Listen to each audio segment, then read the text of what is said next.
What's going on, guys? Welcome back to another video. I hope everyone out there is staying indoors and most importantly, staying healthy. This is the 2020 MacBook Air, and I've been using it side by side with the new iPad Pro for a little over a week now, and I gotta say, there's a lot that I really like about this notebook. Now, Apple has made some pretty nice upgrades to this line, and honestly, if you're currently in the market for a really solid daily driver, you should give the new MacBook Air some serious consideration. Now, we're gonna get into what I really like about this laptop, but before we do, make sure you guys are subscribed to the channel so you don't miss out every time we upload new content, all right? Now, let's talk about the new MacBook Air. So Apple took what was really good with the 2019 MacBook Air, which was essentially the overall build quality and design, and also the Retina display with True Tone, and they carried it over to this generation. Now, where they upgraded the MacBook Air was where it needed it the most, which was the keyboard system and layout and the internal specs. Now, I've always been a fan of the MacBook Air since Steve Jobs originally pulled it out of a manila envelope on stage. And like I said, I've been using this for about 8 days now, and I really have come to appreciate its overall build and its design. It's really thin, it's really lightweight. I believe it comes in at just under 3 pounds. And honestly, with a 13-inch screen size, it's perfectly portable. I've honestly come to appreciate it and like it a lot more than my current 15-inch MacBook Pro. And that's really saying something.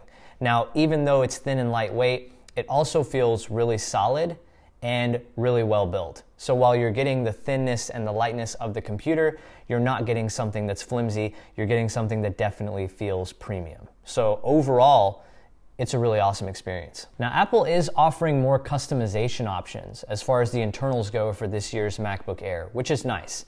Now, RAM on its own got upgraded from LPDDR3 to LPDDR4, which is really good, and your base model MacBook Air will come with 8 gigs of RAM. Now, in terms of processors, this year you're not just limited to a dual-core i5, you actually have 3 different choices. You can take a dual-core i3, you can take a quad-core i5, or you can step it up to a quad-core i7. And it's really nice to see that kind of flexibility. Now, one thing to keep in mind though, your base clock speed is going down from 1.6 gigahertz to 1.1 on your base models. But instead of an 8th gen Intel processor, you're looking at a 10th gen Intel processor. So you are dropping base clock speed, but you're getting the newest silicone. So that's definitely welcome. Now, we did run a few benchmarks on the MacBook Air, just to give you more of a point of reference. And honestly, for the internals that this computer has, it performs pretty solidly. Now, there's a couple things when it comes to benchmarks on computers, especially a computer like the MacBook Air. One, Apple has never marketed the MacBook Air to be its most powerful computer, to be the type of workhorse device that people that use graphics-intensive tasks or applications are really going to want to buy it for. And 2, benchmarks are not always a real-world or accurate representation of what the computer can and cannot handle. But the scores that the MacBook Air received on these benchmark tests confirm what we basically already know about it. It's a computer that is meant to handle daily tasks really well, and it's not a computer that's meant to render the most intensive photo super quickly or put together a super heavy video using Final Cut Pro. This is not a multimedia device. This is more so a daily driver laptop that honestly gets the job done really well. But you want to know what my favorite upgraded feature is on the new MacBook? It's the freaking Magic Keyboard. Now, it is the same Magic Keyboard that you'll find on the 16-inch MacBook Pro.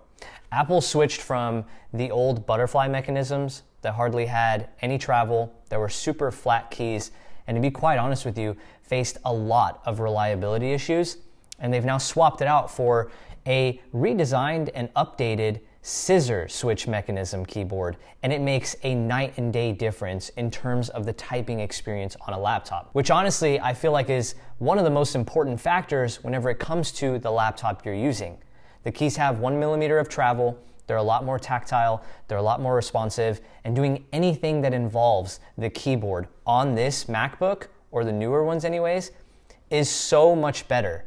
And that's really unfortunate to say for basically any MacBook that had those old butterfly keys. But yeah, the new Magic Keyboard that you find on this MacBook Air is really nice, and the typing experience is night and day. It's been my favorite experience and favorite feature of this MacBook Air so far. Now, some other things to keep in mind if you wanted to switch to a MacBook Air. If you're coming from a recent MacBook Pro, you're gonna drop from 4 USB-C ports to 2 USB-C ports, which isn't too big of a deal.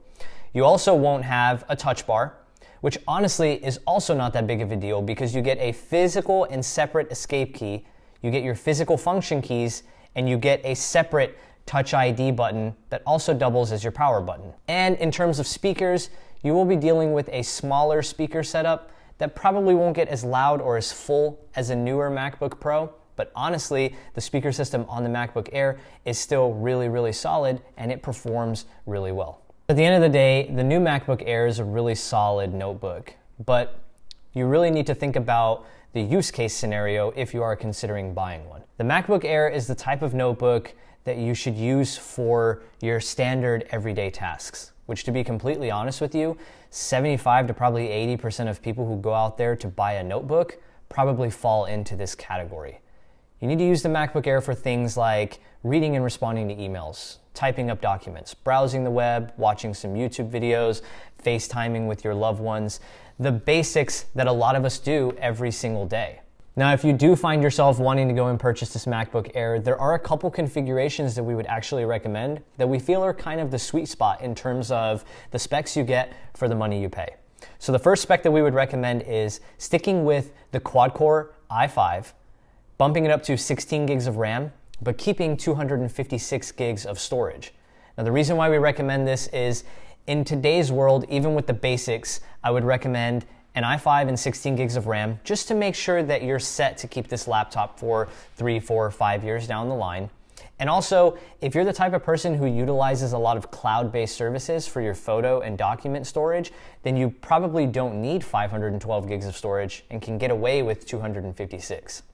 Now, the other configuration that we recommend is the same processor, the same RAM, but instead of 256 gigs of storage, you bump it up to 512.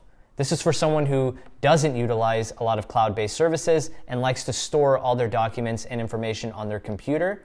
And you may start to see your storage fill up a little more quickly. Either way, I don't know if I would recommend the Intel Core i3, just because if you buy a laptop like this, you're probably gonna wanna keep it for multiple years. And a processor like the i3 that's also dual core can start to feel really limited whenever you consider long-term use of this laptop. I don't know if I would recommend the i7 as well, because at that price point, you might as well start looking into maybe a 13-inch MacBook Pro, or you might want to wait for Apple to refresh the 13-inch MacBook Pro with hopefully some improved prices. But that just about does it. I hope you guys enjoyed the review, and as always, I'll catch you guys in the next one. Peace.